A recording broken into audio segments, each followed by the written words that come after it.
बिस्मिल्लाहिर्रहमानिर्रहीम। अस्सलाम वालेकुम everyone, welcome back to C language tutorials. This is Ali Raza. आज की क्लास के अंदर मैं प्रेसिडेंस के बारे में बात करूंगा, ऑपरेटर्स की।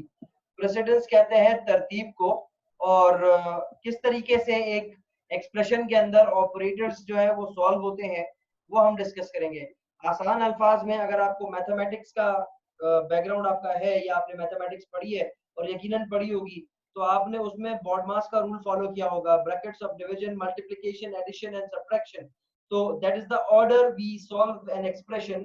तो आज मैं आपको बताऊंगा कि कंप्यूटिंग के अंदर जो है वो किस तरीके से जो है वो एक एक्सप्रेशन के अंदर जो है वो जो है वो ऑर्डर या जो ऑपरेटर प्रेसिडेंस है या बॉडमास वाला रूल लगता है या नहीं लगता, तो कैसे लगता है। So let's start and have a look what we have today. Alright guys, so सबसे पहले हम बात करेंगे टॉपिक की, जो कि है precedence of operators. So let's write here, ताकि आपको दिमाग में रहे कि हम क्या पढ़ रहे हैं। अच्छा, इसमें सबसे पहली चीज जो आपको मैं बताने वाला हूँ वो है तरतीब। ठीक है ना।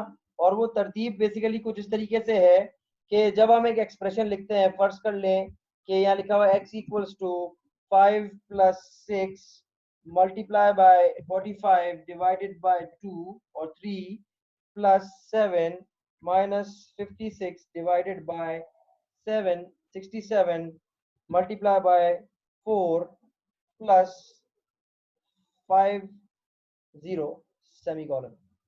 तो अब आप देख सकते हैं कि इस इतनी लंबी एक्सप्रेशन के अंदर जाहिर सी बात है कैलकुलेशन तो होगी। जब कैलकुलेशन होगी तो क्या रिजल्ट आएगा। अगर आप लोगों से मैनुअली करने का कहूँ तो क्या करेंगे लोग, कुछ लोग पहले 5 + 6 कर देंगे, या कुछ लोग पहले जो है वो बॉडमास रूल के हिसाब से 45 को 3 से डिवाइड करा देंगे, और फिर बॉडमास रूल के तहत मल्टीप्लाई करवा देंगे, और फिर एडिशन और सब्ट्रैक्शन, और इस तरीके से काम चलेगा। या अगर ब्रैकेट्स होते तो सबसे पहले ब्रैकेट सॉल्व होते। तो यहाँ पर भी प्रेसिडेंस के अंदर मामला कुछ ऐसे ही है। प्रेसिडेंस मतलब, यहाँ पर मैं मेंशन भी कर देता हूँ, order in which we solve an expression. ठीक है ना, ये बहुत इंपॉर्टेंट चीज है। अमूमन कंप्यूटिंग के अंदर डिवीजन के बजाय पहले मल्टीप्लिकेशन सॉल्व होता है। सही है। और ये मैं आपको यहाँ से करके बता देता हूँ। Integer x equals to 5 multiply by 6 divided by 2। ठीक है। तो अगर मैं 6 को 2 से डिवाइड करूं तो क्या रिजल्ट आएगा, 3। और 3 को जब 5 से मल्टीप्लाई करेंगे तो क्या आएगा, 15। सही है, एक रिजल्ट आ रहा है 15। लेकिन अगर मैं 5 को 6 से मल्टीप्लाई करूं, क्या आएगा आपके पास यहाँ पर 30, और 30 जब 2 से डिवाइड होगा तो फिर से आएगा 15। ठीक है। तो दैट मीन्स के कंप्यूटिंग के अंदर यहाँ पर और मैथमेटिक्स में एडिशन जो है वो, सॉरी, मल्टीप्लिकेशन जो है वो यहाँ पर पहले कंसीडर की जा रही होती है। डिवीजन आप कह सकते हैं कि डिवीजन फिर पहले कंसीडर किया जा रहा होता है। शर्त ये है कि आंसर दोनों का सेम आना चाहिए। ठीक है ना। तो एक तो चीज ये है। अच्छा, मैं आपको इसकी एक इमेज भी दिखाता हूँ जिसके अंदर पूरा चार्ट है प्रेसिडेंस का। तो एक मिनट रुके, मैं आपको दिखाता हूँ। ऑलराइट, तो आप देख सकते हैं गाइस, यहाँ पर एक चार्ट है आपके सामने। अगर मैं इसको थोड़ा जूम करूँ तो आप देखें कि ऑपरेटर्स तो मेंशन्ड हैं, साथ में उनकी एसोसिएटिविटी भी मेंशन्ड है। लेकिन आप फिलहाल यहाँ पर गौर ये करना है आपने कि प्रेसिडेंस जो है वो यहाँ पर सबसे पहले मल्टीप्लिकेशन को है, देन डिवीजन को है, देन मॉड्यूलस को है, देन प्लस को है, देन माइनस को है, देन इक्वल टू को है। और उसके यहाँ पर जो है वो प्लस प्लस माइनस माइनस, और सिर्फ माइनस भी मौजूद है। तो ये भी बेसिकली जो है वो इनको भी प्रायोरिटी दी जाती है। लेकिन मैंने आपको पढ़ाया था कि प्री इंक्रीमेंट और पोस्ट इंक्रीमेंट, अगर पहले लगे हुए हैं तो पहले इनको प्रायोरिटी दी जाएगी, अगर बाद में लगे हुए तो इनको बाद में प्रायोरिटी दी जाएगी। ये बात मैंने कही थी। अच्छा, एक चीज यहाँ पे है एसोसिएटिविटी।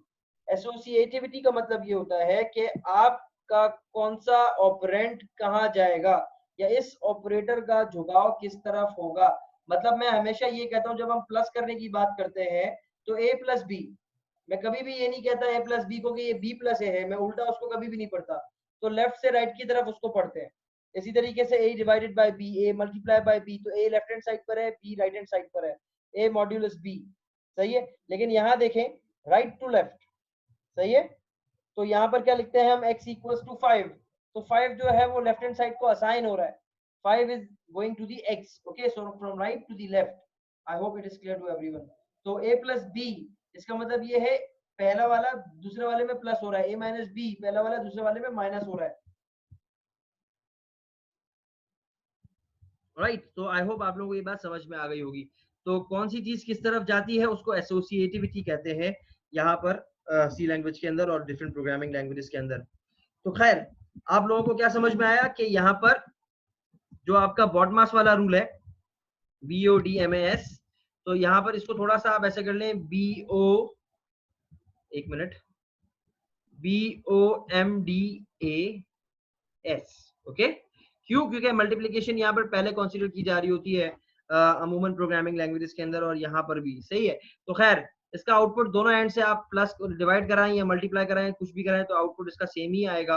तो ये तो चीज हमें समझ में आ गई। लेकिन अगर यहाँ पर कुछ ऐसा होता कि ब्रैकेट्स लगे होते हैं कुछ इस तरीके से, तो सबसे पहले जो प्रेसिडेंस किसको मिलती, वो ब्रैकेट्स को मिलती कि पहले ये ब्रैकेट्स के अंदर वाला सॉल्व होता और फिर outside that bracket according to the BODMAS rule, okay, या जो भी आप बॉडमास रूल कह लें।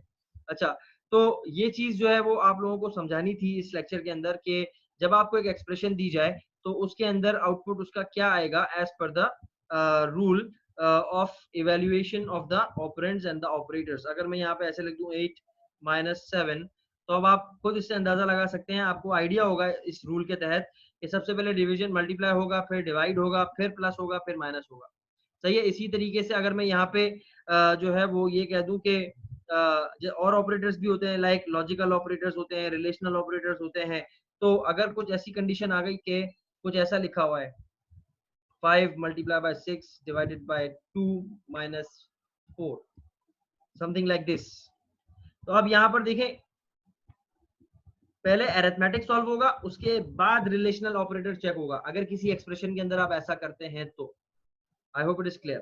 ठीक है। तो प्रेसिडेंस इसको इस चीज में भी है कि अरिथमेटिक ऑपरेटर्स हमेशा पहले सॉल्व होते हैं, plus minus multiply divide modulus, उसके बाद आपके रिलेशनल ऑपरेटर्स सॉल्व होते हैं, उसके बाद आपके जो है वो अगर यहाँ पर जो है वो ये सॉल्व होगा तो उसके बाद अगर यहाँ पे कंडीशन और ये इफ एल्स के अंदर अगर लिखा होता 5 × 4 और यहाँ पर जो है वो लेस देन 6 डिवाइडेड बाय 2, तो एक कंडीशन आपके पास ये बन रही है इस तरीके से ऐसे। और मैंने ब्रैकेट सिर्फ अभी समझाने के एतबार से लगाए हैं कि आप देखो इस एक इतनी लंबी एक्सप्रेशन के अंदर अगर मैं इस पूरी को सॉल्व करवाऊं कंप्यूटर से, तो सबसे पहले अरिथमेटिक ऑपरेटर सॉल्व होंगे, उसके बाद रिलेशनल ऑपरेटर सॉल्व होंगे, ग्रेटर देन लेस देन जो भी है, और इसी तरह उसके बाद जो है वो आपके पास लॉजिकल ऑपरेटर्स इन एंड में सॉल्व होंगे, और आखिर में जो है वो assignment operators. I hope it is clear to everyone. So this is all about the precedence of operators. एक असाइनमेंट में आप लोगों को दे रहा हूं, अगर फर्ज कर लें यही जो है वो सारा का सारा आपके पास जो है वो एक्सप्रेशन आपको दी जाए, तो इसका आउटपुट क्या आएगा आप लोग कमेंट्स में जरूर बताइएगा मुझे इसको ट्राई करने के बाद। So see you in the next lecture. Thank you so much. Take care and don't forget to subscribe and press the bell icon. Till then, Allah Hafiz.